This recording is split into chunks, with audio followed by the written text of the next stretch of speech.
okay, when you have ice, when you actually water supposed to be, I think when it comes to density, okay, when it comes to density, if I have ice cubes, okay, and I put ice on top of water, okay, it means that ice cube will float, okay, it floats, okay. But normally when we look at the solid, okay, generally we think that solid means generally they are closely packed, okay, they're closely packed. And then generally the density, can we actually look at the formula for density? Josh, can you tell me what is the formula for density? Mass over volume. Okay, mass over volume. So generally when something that is actually solid, then you compare with liquid or gas, okay, we actually say um, solid will have higher density, okay, than liquid or gas, okay. But when it comes to ice, okay, and then ice is made of water also, okay, then if you put it on top of water, okay, ice floats, okay. Generally it goes against our previous knowledge. Solid, generally we think that they are denser, okay, but ice actually shows a different property. Okay, if I say why, or if I ask why, okay, is there anyone who read and actually want to actually explain why? Jordan, why ice floats on water?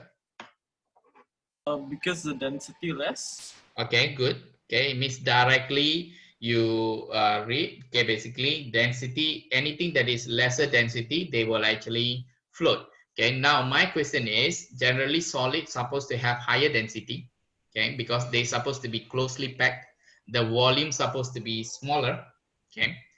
Solid generally will have lower volume because they are quite densely packed, okay. So for that same mass, the same, if let's say I have 100 gram of water, I measure 100 gram of water, and then I take 100 gram of water in freezer, okay, and then I take it out, okay, even though the same mass, okay, now density changes, okay. Why? Okay, what can you say changes over here? Because in water, when it The freezes, ice it has a forms certain crystalline structure. structure. Okay, wait, I think Jonathan wanted to say something. Jonathan? When water freezes, the Mhm. ice has a certain structure which takes up more space than the Yes. water. Mm. Good. Okay, so when it freezes, okay, generally you are talking about the volume. Instead of volume going smaller, now the volume is getting bigger. Okay, so the volume is getting bigger. So what actually causes the volume to become bigger? Okay, that is what you need to look at. Okay, this one, okay, when they actually change from liquid to solid, what happens? Okay, it is got to do with hydrogen bonding. There will be hydrogen bonding that will be formed between water and water, okay, that will result in, okay, a very less compact structure compared to what you, if let's say you want to let's say water, they tend to actually be further away from each other. So if you expect to change them into liquid, we expect the atom will be closer to each other like that, okay. But what happens, okay, when you bring them closer, they stay in this kind of distance. That's the maximum that they can stay. So why that is going to be a maximum distance that they can stay? Because this will be the hydrogen bonding. It means the hydrogen bonding will create some kind of open structure.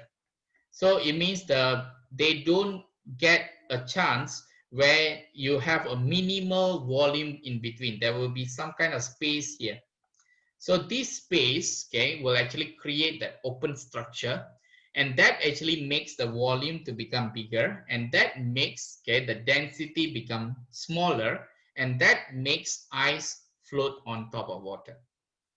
Okay, so this one you can read. Okay, please read because they actually asked this before. Why ice floats on water? Okay, so this one has to do with your hydrogen bonding. Okay, now anyway, I only have 5 more minutes. Okay,